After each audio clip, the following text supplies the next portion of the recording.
Bom dia, sexto! Então, hoje é sexta-feira e a gente vai fazer a nossa correção da nossa revisão de ciências. Como toda sexta-feira a gente tem as duas aulas compactas, uma na outra, então eu vou falar primeiro da correção da revisão de ciências e depois eu vou falar da correção da revisão de inglês, que a gente está mais adiantado na de inglês. Eu deixei algumas instruções para vocês aqui no começo, sobre o que estudar.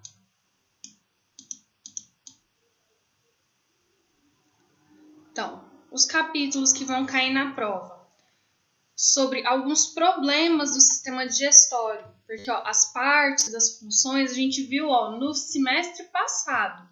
É só esse finalzinho do sistema digestório que a gente viu esse bimestre agora. Sobre os sistemas respiratório, cardiovascular e o excretor, que a gente terminou de ver na semana passada. Então, vocês tiveram essa semana para fazer a revisão. E olha, amanhã eu já vou disponibilizar para vocês a revisão toda gabaritada, toda corrigida. Então, vocês têm só as perguntas. Eu vou falar sobre algumas delas hoje, na aula de hoje. E aí, vocês vão receber o gabarito da lista completa. Por quê? Porque caso vocês tenham dúvida em algumas das questões que não deu tempo de eu aprofundar muito na aula, vocês me pedem, né? Me falam comigo no WhatsApp, na nossa sala virtual, que a gente vai trabalhar dessa forma, tá ok? Então, vamos lá. As primeiras questões estão seguindo a ordem dos capítulos. Então, essas primeiras questões, vamos ver que até a questão número 8, então até a 7... Não, até as 6. Essas primeiras 6 questões são todas sobre o sistema digestório em relação às suas doenças. Então, a gente fala sobre o quê? Sobre hábitos alimentares. Olha, muito importante vocês darem uma olhada em hábitos alimentares, porque como a gente viu, e a gente vai continuar vendo mais pra frente, os nossos hábitos, especialmente os alimentares, influenciam e muito na saúde do nosso organismo. Então, eu coloquei aqui alguns hábitos que podem estar relacionados à prevenção de doenças do sistema digestório, mas eles também ajudam a te prevenir de outras doenças em outros sistemas. Por exemplo, exercício físico ajuda a melhorar o seu sistema cardiovascular, porque você está ali fortificando o seu sistema de condução, né? Suas artérias, suas veias. Você está trabalhando com os seus músculos, você está queimando gordura. Então, aí a gente vê uma combinação entre o sistema digestório e o sistema cardiovascular que a gente já viu. Também, olha, a ingestão de água. A gente vai ver lá que se correlaciona com o sistema excretor, na formação da urina. Então, todos esses hábitos, tanto alimentares quanto exercício físico, eles interagem ali com a saúde dos nossos sistemas. Todos eles, desde o respiratório, cardio, excretor, o próprio sistema digestivo. Então, essa é uma pergunta bem legal. Aí, daqui para frente, a gente fala sobre algumas doenças. Olha, câncer, os cálculos, a gastrite, a úlcera, a enterite. Olha, sobre câncer, a gente já falou em outras aulas que é a proliferação, né, de células de forma descontrolada em determinada região, no caso, né, do câncer intestinal, no intestino ou em alguma parte específica do intestino. Em relação aos cálculos biliares, eles estão relacionados à bile, porque uma dieta muito cheia de gordura, toda essa gordura não consegue ser processada. Então, ela fica retida na bile e ali reage junto com os sais, formando essas pedrinhas, que são os cálculos. Então, mais uma vez, a dieta interferindo na saúde. Em relação a gastrite, úlcera e enterite, gastrite e úlcera, elas são diferentes por causa da gravidade delas. Então, a gastrite é menos grave do que a úlcera já é bem mais grave, uma inflamação bem mais grave, e a enterite é uma inflamação no intestino. Então, a enterite se diferencia das outras duas pela localização. Aí aqui a gente vai caminhando um pouquinho, aí a higienização. A gente viu muito algumas doenças lá quando a gente tratou de micro-organismos. Os micro-organismos que estão na água, que estão nos alimentos, que quando não são bem lavados, a gente ingere eles, né, levando a algumas doenças. E aí a gente começa a falar do sistema respiratório. Então vamos lá, ó. Eu deixei essa pergunta aqui grifada, porque eu quero falar sobre ela em particular. O sistema respiratório é formado por quais partes? Aqui eu coloquei, né? Começa pelo nariz e termina lá nos alvéolos. O nariz, ele tem uma função bem bacana, que ele ajuda a filtrar o ar, os pelinhos, as mucosas e tudo, ajuda a filtrar o ar na inspiração. E é uma via condutora, ele conduz o ar que a gente respira. Então, olha, a laringe, a faringe, a traqueia, são todas, têm a mesma função de conduzir. Então, quando eu falo assim, explique cada uma delas, vocês podem colocar isso, que tem a função de conduzir o ar inspirado até chegar nos pulmões. Dentro dos pulmões, a gente tem os brônquios, os bronquíolos, que também estão conduzindo o ar, até chegar lá nos alvéolos. Nos alvéolos, a função dos alvéolos é realizar a hematose. E aí, aqui na 10, eu pergunto para vocês, o que é hematose? A hematose é a troca. O sangue rico em CO2, que é o gás carbônico, ele vai... Desculpa. Ele é rico em CO2, o gás carbônico, ele vai passar pelos alvéolos, e enquanto ele passa ali pelos alvéolos, ele vai trocando CO2 por oxigênio. Por que essa troca precisa acontecer?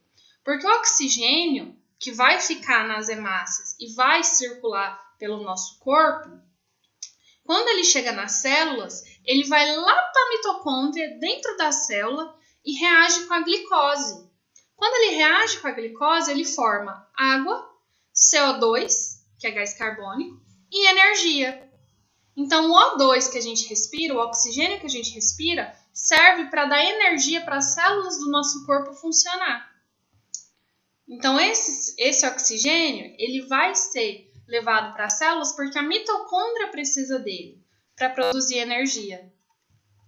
Aí, ó, tem algumas outras questões que eu quero aqui conversar com vocês, que eu deixei elas... Aqui, assim, eu perguntei um pouquinho de cada doença do sistema respiratório para a gente dar uma revisada nelas.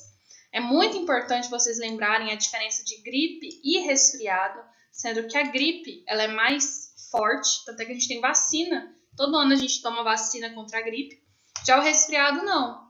A gente resfria até quando tem mudança climática. Você não tem os sintomas dos resfriados quando muda o clima? Então.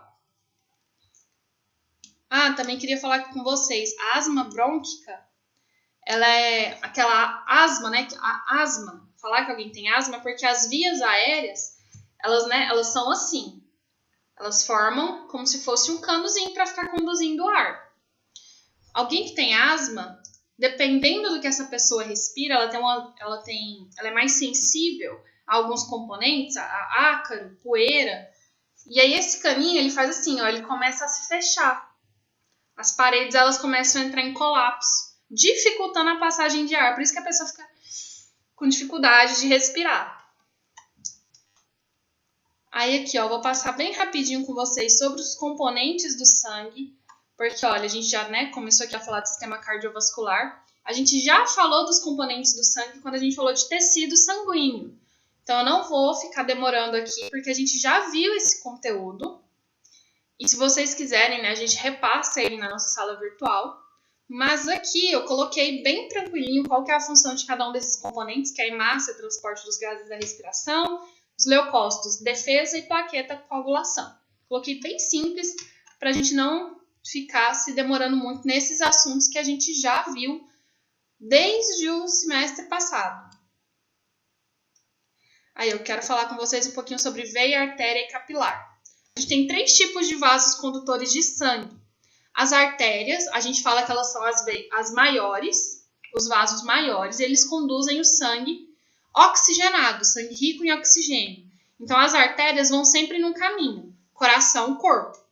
As veias fazem o oposto, elas são menores e elas pegam o sangue, que já passou pelas nossas células. Então, ele agora está cheio de CO2, que é o gás carbônico, e transporta de volta para o coração transportar para os pulmões e depois fazer essa circulação novamente.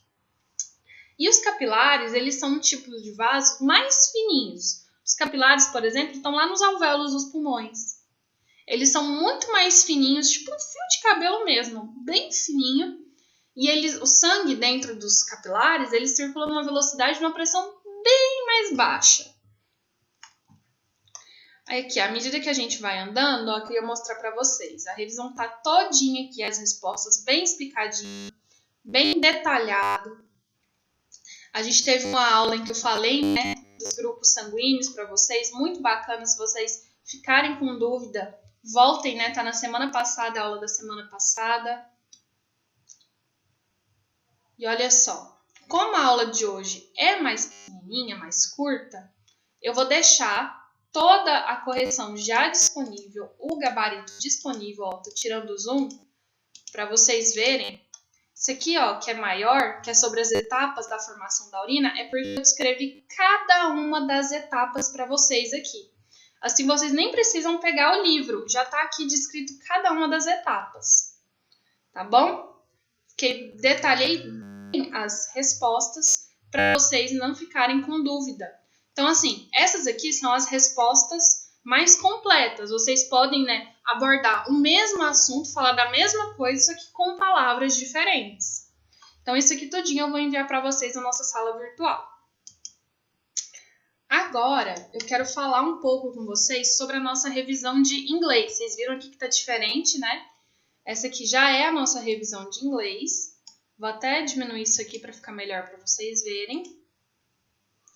Então, ó, a gente está falando sobre adjetivos possessivos. Então, por exemplo, olha, o gato é do James e da Alice. Então, é our, é nosso. A gente pode colocar aqui, ó, our ou their, se a gente for, quem tá falando é nosso, mas se a gente estiver falando deles, é deles, né? Their. E aí vocês vão seguir esse mesmo raciocínio para as outras. Edward and I. Então, ó, Edward e eu. Então, é nós. Então, aqui ficaria our. Frank é ele. Então, aqui é o cachorro dele. Seria his. Aqui, eu tô falando. Então, o computador é meu. Então, é my. Jenny e Martin. O mesmo caso aqui do James e da Alice. Dependendo da pessoa que fala, a gente pode interpretar como nosso ou deles, se vocês estiverem falando de outra pessoa. E assim por diante. Essa número 6 aqui, que eu quero falar com vocês, é para a gente completar com who, que é para pessoas, quem, where, de onde, when, que é quando, e why, que é por quê. Como é que a gente vai saber que W question a gente usa? A gente interpreta a resposta. Então, vamos lá. Vamos pegar alguns exemplos. Na número 1 aqui, ó. 6, a primeira da número 6. Ele fala assim, eu penso que tá na minha mochila. Tá falando sobre o DVD. Então, onde está o DVD? Where? Outro exemplo muito bacana. Sempre que você vê because na resposta, é porque a pergunta é com why. Porque why é porquê de pergunta e because é porquê de resposta. No Brasil, a gente tem o porquê com acento, sem acento, junto ou separado. Lá, ele só tem dois, o de pergunta e o de resposta. Se a resposta já tá com porquê, que é o because, então a pergunta tem que ter um porquê. Aí, por exemplo, se a gente for usar who, que é quem, você vai ver que a resposta sempre vai estar se referenciando a uma pessoa. Olha aqui, Jane's husband, que é o marido da Jane. Se você for mais embaixo um pouquinho, você vai ver que, ó, Marcos' ideia do Marcos. Então, eu tô falando sempre de alguém. Se eu estou falando de alguém, na pergunta eu perguntei sobre alguém. Então, a gente usa who. E sempre que vocês tentarem ficarem em dúvida se usa ou não when é quando. Então, você vai usar uma pergunta com when quando a resposta tiver Alguma coisa que te remete a tempo, um horário, um período do dia, algo do tipo. Por exemplo, tomorrow afternoon, que é amanhã à tarde. Outra aqui, ó, um dia da semana, Monday. Então, tá vendo? A gente pode usar estes macetezinhos para entender aonde a gente vai usar essas perguntas. Eu quero mostrar para vocês a próxima que fala sobre isso. Aqui na 7 é para vocês formarem perguntas de acordo com essa resposta, por exemplo, olha. Ele toma suco, então a gente pode perguntar o que ele toma, que é com what. Eles vão ao Japão, they go to Japan. A gente pode perguntar onde eles vão, where they go. Por exemplo, na letra C, she likes to play soccer. Ela gosta de jogar futebol. Então, você pode perguntar, what she likes to play. Então, tá vendo que eu não estou usando nada além do que eu já tinha colocado aqui. Deixa eu mostrar para vocês. Não estou usando vocabulário a mais nenhum. Olha, where they go. Pronto. What she likes, né? Eu tinha falado. What she likes to play. Nós escutamos música. Então, o que vocês escutaram? What you listen. I go to the mall. Eu vou ao shopping todo final de semana. Every weekend. Então, eu posso perguntar. When do you go to the mall? Quando você vai ao shopping? Olha, na próxima, sobre escolher a alternativa correta, é a mesma coisa. Olha, eu estou falando de um lugar, London. Então, estou perguntando onde. Eu estou falando da minha irmã, my sister. Então, o que eu estou perguntando? Em relação a alguém. A mesma coisa com os próximos. Olha aqui, ó, every day, indicativo de tempo. Então, eu uso when. Resposta com porquê de resposta, que é o because. O que eu posso utilizar? Why, na pergunta. Vou mandar mais para baixo, ó. Aqui tem aquele, só pra gente relembrar sobre o nosso vocabulário, uma de traduzir e uma para falar, né, sobre os esportes, alguém que pratica esse esporte, como é que a gente chama? A gente pode usar o sufixo ER, ou a gente pode usar a palavra player, que é jogador, tipo jogador de futebol, jogador de golfe, tá bom? E aí eu quero fazer essa última aqui com vocês, olha, de has ou have, porque a gente viu o verbo have. E ele muda de acordo com o sujeito, se é singular ou se é plural. Então vamos lá, sempre que for singular, a gente vai usar o has. Então has, a gente vai usar aqui, my neighbors. Tá vendo? Que é vizinhos, tá no plural, aqui a gente usa have. Daniel e Samantha, plural, 2 pessoas. A gente usa have. Do you have a dog? Então, estou perguntando para você. O you pode ser você ou vocês. Então, a gente usa have.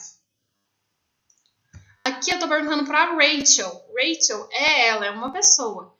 Então, eu uso has. My parents, plural, eu uso have. My sister, minha irmã, singular, eu uso has. Aqui já é o we, plural, nós, 2 pessoas. Nós usamos have. A mesma coisa aqui, they, plural, eles, a gente usa have. My best friend, meu melhor amigo, singular, é uma pessoa, a gente usa has. My grandmother, minha avó, uma pessoa, a gente usa has. E aí, como a gente vai transformar isso numa frase interrogativa? Na frase interrogativa, o have vai vir no início, vai vir antes do sujeito. Como é que vai ficar então? Olha, na letra A, vou mostrar aqui para vocês. A gente vai começar com have.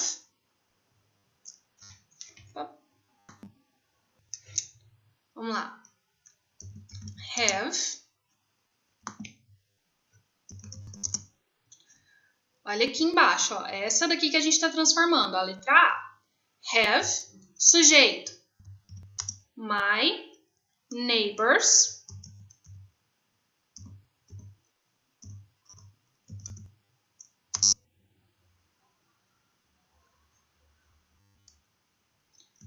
a blue car.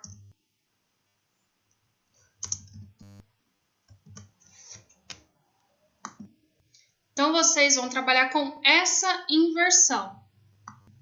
Faltando blue. Na forma negativa, a gente só vai adicionar o not. Vamos pegar essa letra E aqui, ó, de exemplo. Vou mexer aqui na letra E. Ficaria assim. My parents, os meus pais, have not